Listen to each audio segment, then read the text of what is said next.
Eu tive uma infância muito pobre, muito sofrida. Fui muito durante a infância, porque eu me sentia culpada deles me pelas coisas que sussurrava até, também. A minha primeira experiência foi com alguém muito próximo da família.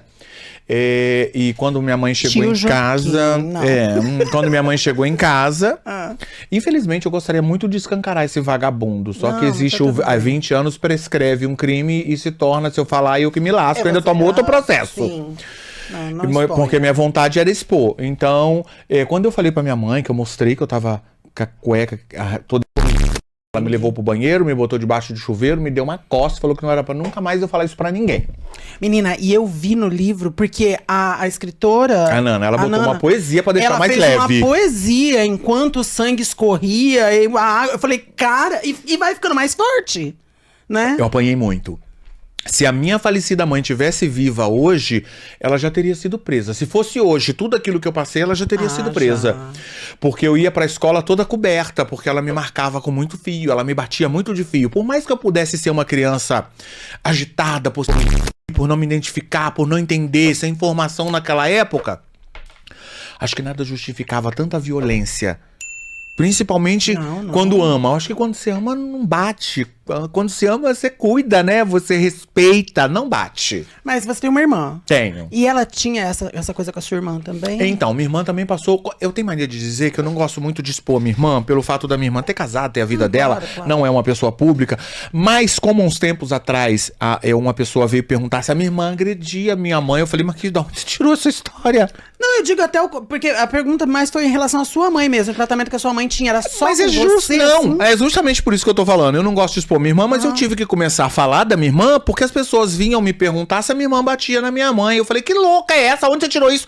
A minha mãe falava isso pros outros. A minha irmã, quando engravidou da primeira vez, a minha mãe deu uma rasteira, pegou o Citotec e queria enfiar na boca dela à força. Eu dei um empurrão nela, falei, pega minhas suas coisas e levei minha irmã pra dentro de casa. Ela queria obrigar minha irmã a... Que doideira, menina. A minha mãe... deixa eu falar uma coisa aqui que todo mundo me pergunta, do Provocações a Bujanra. Quando eu cheguei no Brasil, a minha mãe se mostrou... Tava na Europa, não sabia o que estava acontecendo, muito tempo longe dela. O Aqué tava entrando em euro, então ela se tornou uma pessoa maravilhosa. Então eu queria que ela fosse um exemplo. Ignorava tudo aquilo que passou e que ela se tornasse uma pessoa melhor. Depois ela mostrou pra mim que ela continuava aquela mesma pessoa, não mudou, só me explorou e roubou o quanto podia. Mas eu não podia chegar em rede nacional e falar que ela não fazia isso ou fazia aquilo. Então eu tentei, dentro daquele contexto, falar pra ela, olha o que eu falei. Então haja dessa forma, porque você hoje em dia tá sendo um exemplo pra várias mães. E com o tempo... Aí depois que a gente chegou em casa, eu descobri que ela tinha se desfeito do meu apartamento, que o apartamento não tava em reforma. Quando você foi dar entrevista pro Bujanra, você ainda tava... Foi no primeiro dia que eu cheguei no Brasil. Eu cheguei no Brasil, dei entrevista de manhã cedo pro... Aquele da Record, como é que é o nome daquele? Legendários. Do Legendários eu fui pro Bujanra. Do Bujanra eu fui pra Eliana. Da Eliana eu fui pro Super Pop. Do Super Pop eu fui... Eu gravei 4 programas num dia. Não, fui pra Band, pro Pânico. Do Pânico eu fui gravar Eliana. Você ficou no hotel nesse período todo? Não, porque eu morava em Guarulhos. Eu moro em Guarulhos. Mas daí você não foi pra casa do apartamento que sua mãe tinha? Não, eu fiquei na casa da minha mãe. Que ela falou que o apartamento tava em reforma até eu chegar dentro de casa. E falar que eu quero ir pro meu apartamento, que eu veio não tinha mais. Aí eu fui pro banco, cheguei no banco, sentei pra minha gerente, falei pra minha gerente que eu queria ver como é que tava a minha situação financeira. Eu nunca vou me esquecer. Ela sentou do meu lado, a gerente puxou um monte de cheque assim especial do Banco do Brasil, jogou em cima da mesa e fez assim, ó. Essa é sua. Você tá devendo não sei quanto pro banco. Eu falei, o quê? Fiquei o ano todo trabalhando pra chegar aqui, tá devendo. Olha aqui, os cheques foi. Ela assinou, ela fez o meu nome, colocou o meu nome na assinatura e passou, e foi usando o dinheiro até cair. Acabou o dinheiro, ela usou o cheque especial. E ela fazia o que com esse dinheiro? Então, todo mundo falava que ela tava viajando muito, mas ela tinha um salão que eu abri um salão pra ela, né? Que ela andava com um monte de boyzinho pra baixo e pra cima dentro do meu carro ficava com ela. Então ela gastava dinheiro com isso, mostrando que não tinha. Paula, a gente vai pra Europa, a gente trabalha, se ferra, se lasca pra comprar nossas bolsas, nossos perfumes. Eu tava lá há muito tempo, eu tinha um guarda-roupa só de bolsa, muitas bolsas boas. Chego no salão dela, a mulher me chega e encosta a minha bolsa assim do lado. Eu só olhei pra ela fez assim pra mim, cara, pra mim não falar nada. A bolsa caríssima, caríssima. E ela deu.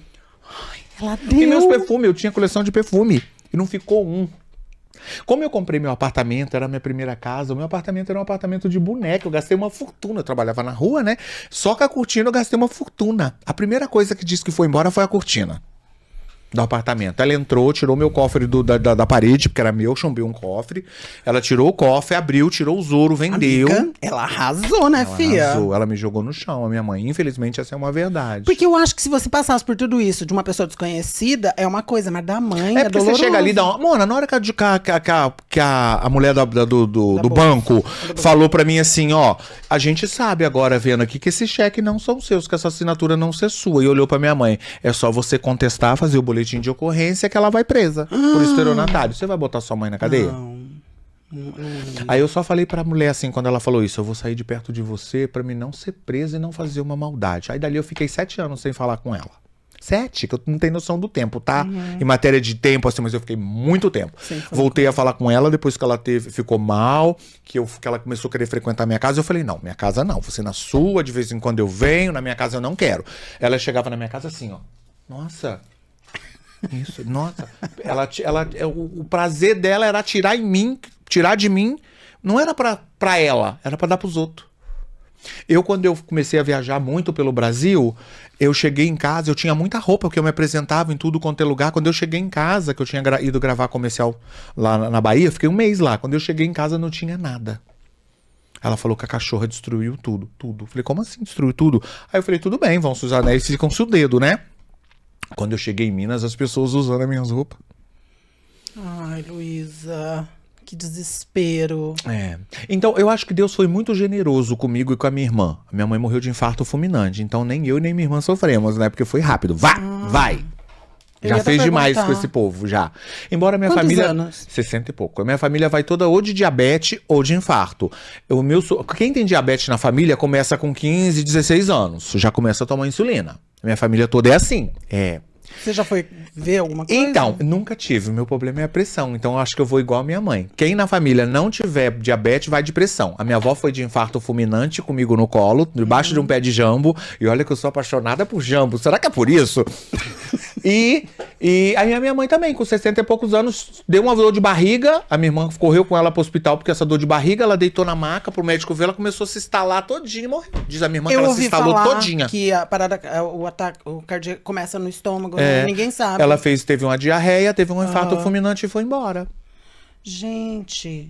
Tudo bem que vocês não sofreram, mas foi um impacto do mesmo jeito. Eu fiquei mais... Eu acredito, foi triste porque a minha mãe, querendo ou não, tá? E eu sempre tive aquela coisa de querer a aceitação dela, de querer o amor dela, de que um dia ela vai se tornar uma pessoa melhor.